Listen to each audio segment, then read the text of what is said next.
नारद जी ने आकर पूछा, तुमरुका जी क्या बात है, आपने मुझे याद किया, बोलो क्या बात है। ये चंचुला देवी शंकर जी की आराधना कर रही है, जल चढ़ा रही है, सब कुछ कर रही है, इसके बाद भी शिव पार्वती जोड़े से आकर कथा के यजमान क्यों नहीं बनते। कहा, देवऋषि नारद ने कहा कि ये जब जल लेकर जाती है, जल भूमि पर गिर जाता है। किसी अतिथि को भोजन कराते समय हाथ से गिलास, ट्रे से गिलास नीचे गिर जाता है, या पूजन करते समय कलश जमीन पर लुढ़क जाता है, या भगवान को जल चढ़ाते समय पानी का कलश जमीन पर गिर जाता है। देवऋषि नारद पुराण में कहते हैं उसका एक कारण होता है कि जो पूजन कर रहा है, जो भोजन करा रहा है, या जो जल देने जा रहा है, उसके पूर्वज जरूर प्यासे हैं और उनको अन्न का भाग नहीं मिल रहा, इसलिए वो जल बार बार भूमि पर गिर रहा।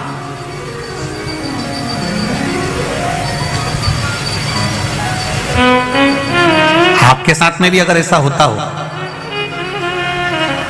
आप मंदिर में जा रहे हो और पानी लुढ़क गया, कलश छूट गया, गिलास किसी को पानी का दे रहे थे, छूट गया, समझना हमारे पूर्वज, हमारे पितर, हमारे कुलदेव, हमारी कुलदेवी, हमारा स्मरण, कोई प्यासा है, कोई भूखा है, वो हमसे कुछ मांग रहा है, इसलिए हम उसको तो प्रसन्न नहीं कर पा रहे और दूसरे को प्रसन्न करने में लगे।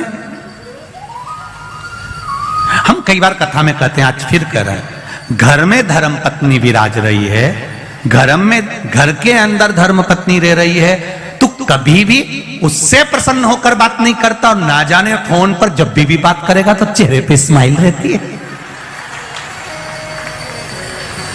बोलो, जितने लोग बैठे हैं जरा ध्यान से बोलना, और जितने लोग कथा टीवी पर सुन रहे हैं, आप घर के व्यक्ति को प्रसन्न नहीं कर पा रहे और दुनिया को प्रसन्न कर लिया तो उसका फल मिल जाएगा। पितृ घर के दुखी, देव घर के दुखी, कुलदेव घर के दुखी, और आप दुनिया को जल दे रहे, उसका लाभ क्या। तो कहा इसका कोई कारण तो जरूर है, इसका कोई तत्व तो जरूर है, इसलिए मेरे शायद ये जल जो है प्रसन्न नहीं हो रहे हैं। उसका कारण क्या हो सकता है, तो कहा इसीलिए प्रसन्न नहीं।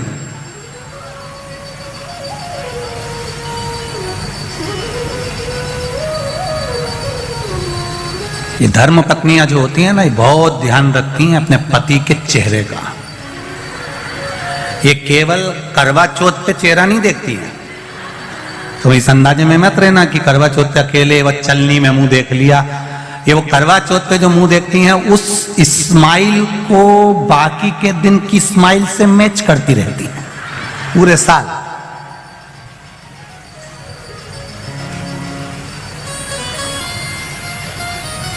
ये देखती रहती है। महाराज, अब चंचुला देवी को मालूम पड़ गया, देवऋषि नारद ने कह दिया जरूर इसके घर के पूर्वज बिंदु को जल नहीं मिला है, पूर्वज को जल नहीं मिला, जरूर कोई बात है, क्या करा जाए। देवऋषि नारद ने कहा, अब यह बात तो तुमरुका जी बता सकते हैं कि शंकर भगवान पितरों को कैसे संतुष्ट कर सकते हैं, पूर्वजों को कैसे संतुष्ट कर सकते हैं। वह हाथ से पानी गिरना कैसे बंद हो सकता है, जल का पात्र ले जाते समय गिरना कैसे बंद हो सकता है, वो कैसे बंद हो सकता है, ये तुमरुका जी कर सकते हैं। तुमरुका जी ने चंचुला देवी को देखा, चंचुला जी कहती हैं मुझे कथा करवाना है, आप कुछ भी करो, पर देवऋषि नारद कुछ बताओ कि मेरे ये भोलेनाथ राजी हो जाए और शंकर पार्वती कथा का रसतत्व ग्रहण करें। आप कहो कुछ। तुमरुका जी ने कहा, चंचुला तुम शिव जी की आराधना तो करती हो, पर कभी तुमने शंकर भगवान पर पंचामृत समर्पित नहीं करा। जरा ध्यान दीजिएगा, भगवान ब्रह्मा और भगवान विष्णु को सबसे ज्यादा प्रिय है खीर, आटा सिका हुआ का जो सीरा बनता है, अंजेरी बनती है, वो भगवान ब्रह्मा और भगवान विष्णु की प्रियता है, भगवान सत्यनारायण जी की प्रियता प्रसाद। देवी को प्रिय है चना, हलवा, सीरा, पूड़ी। सरस्वती जी को, राम जी को, दत्त को, भगवान नारायण को प्रिय है केसरिया भात।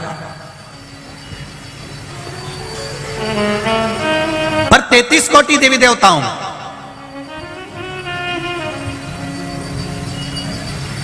केवल एक भगवान देवाधिदेव महादेव ऐसे हैं जिनकी प्रियता केवल बेलपत्र और पंचामृत। अब जरा अच्छे से समझ जाना, बहुत ध्यान लगाकर सुनना। बेलपत्र और पंचामृत है तो कहा पंचामृत तो स्नान के काम आता है भगवान को। दही चढ़ाओ, पंडित जी बोलते हैं, दूध चढ़ाओ, शहद चढ़ाओ, शक्कर चढ़ाओ, दूध चढ़ाया, जल चढ़ाया, गंगा जल चढ़ाया, ये सब तो हम भगवान के स्नान में काम लेते हैं। नहीं, अगर आप शिव जी को एक कटोरी में पंचामृत बनाकर ले जाते हैं, दूध, दही, शहद, घी, शक्कर, ये सब मिलाकर यदि आप लेकर जाते हैं और ले जाकर भगवान शंकर के सामने समर्पित करते हैं, एक बेलपत्री अशोक सुंदरी, अभी तक आपने जो बेलपत्री चढ़ाई है अशोक सुंदरी के ऊपर, डंडी का मुख जहां से पानी बहता है उस ओर रखा जाता है। पर जब हमें ऐसा लग रहा है कि हमारे पितृ भूखे हैं या हमारे पूर्वज प्यासे हैं या उनको भाग नहीं मिल रहा, इसलिए मेरा कोई काम नहीं हो रहा, इसलिए शिव राजी नहीं हो रहा है, तो ये बेलपत्री के भाग को बदल दिया जाता है। ये बेलपत्री अशोक सुंदरी की जगह पर जब चढ़ाया जाता है तो ये पत्ती का जो भाग है जहां से पानी बहता है उस ओर रखा जाता है और ये डंडी का भाग शिवलिंग की ओर रखा जाता है। और यहीं पर भगवान शंकर को जो तुम पंचामृत बनाकर लेकर गए हो वो पंचामृत चढ़ाया जाता है और वही पंचामृत थोड़ा सा शिवलिंग पर चढ़ा दिया जाता है। उसके बाद में पितृ पूर्वज जल की आस नहीं रखते, न भोजन की आस रखते हैं, क्योंकि शंकर उनको तृप्त कर देते हैं, शिव उनको पूर्ण कर देते हैं।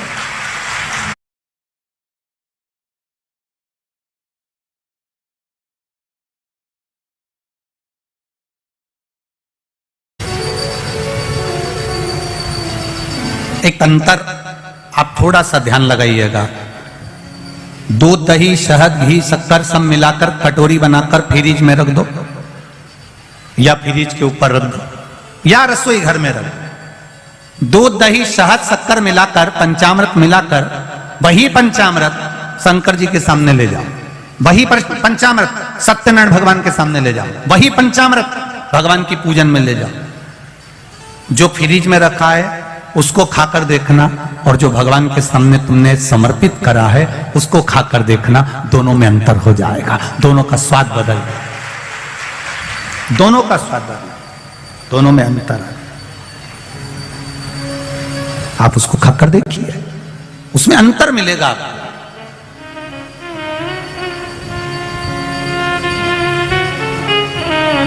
मेरे नारायण के सामने पहुंचा तो भी वो प्रसाद, मेरे ब्रह्मा जी के सामने पहुंचा तो भी वो प्रसाद, माता रानी के सामने पहुंचा तो भी वो प्रसाद है,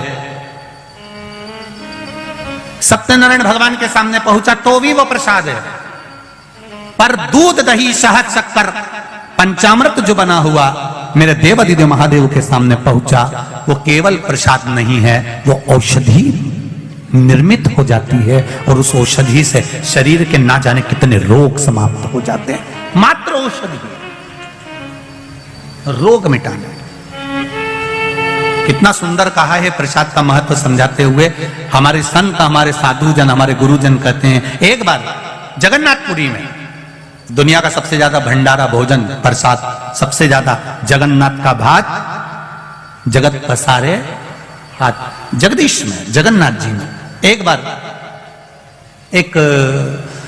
बार माता लक्ष्मी जी के मन में आया कि मैं जगन्नाथपुरी में, भगवान नारायण से पूछा, मैं आई हूं जगन्नाथपुरी में, जगदीश में, प्रभु आप अपनी बहन के साथ हो, आप बलभद्र जी के साथ में हो, आप स्वयं बैठे हो, मैं रुक्मणी, मेरे साथ आप नहीं हो। भगवान ने कहा, रुक्मणी तू जगन्नाथपुरी में रहे, आराम से प्रसाद का निर्माण कर और प्रसाद बनाकर तू मुझे पवा।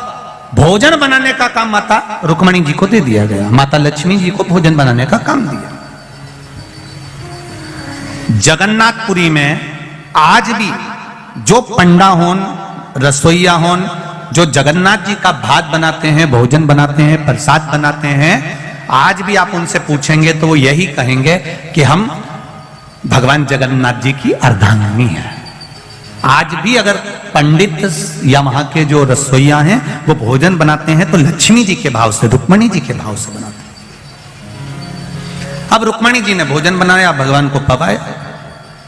अब भगवान को पवाया तो भगवान तो भगवान।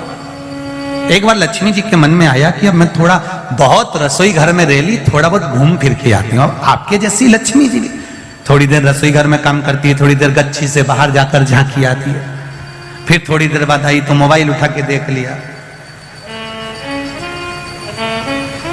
रसोई घर में काम करते करते हेडफोन लगा लिया, फिर थोड़ी देर ध्यान गया तो टीवी देख ली, काम चल रहा है। लक्ष्मी जी ने सोचा चलो मैं बाहर घूम कर आती हूँ। आज लक्ष्मी जी बाहर निकल गई और लक्ष्मी जी पूरी जगन्नाथपुरी में घूम रही है, पूरी जगदीश।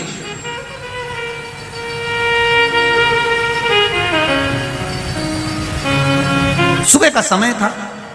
लक्ष्मी जी ने कहा आज मैं ब्रह्म मुहूर्त में जाकर देखती हूं कि किस किसके द्वार सजे हैं भगवान जगदीश के लिए, किसकी यहां प्रसन्नता हो रही है भगवान जगन्नाथ जी के लिए, कौन आदर कर रहा है, जरा मैं जाकर देखती हूं। अब लक्ष्मी मैया जो चली पंडाओं के यहां पहुंची तो पंडा हम तो आराम से सो रहे थे। दूसरों के यहां गई तो वो दूसरे भी आराम से सो रहे थे। केवल एक सुबह सुबह झाड़ू लगाने वाला स्वीपर जो था, झाड़ू लगाने वाला जो था लक्ष्मी जी, उसको देखती है कि बताओ ब्रह्म मुहूर्त में उठकर, सुबह से उठकर झाड़ू लगा रहा है, आज तो मैं इसी के घर जाऊंगी। और लक्ष्मी जी सुबह सुबह सुबह सुबह जहां झाड़ू लगा रहा था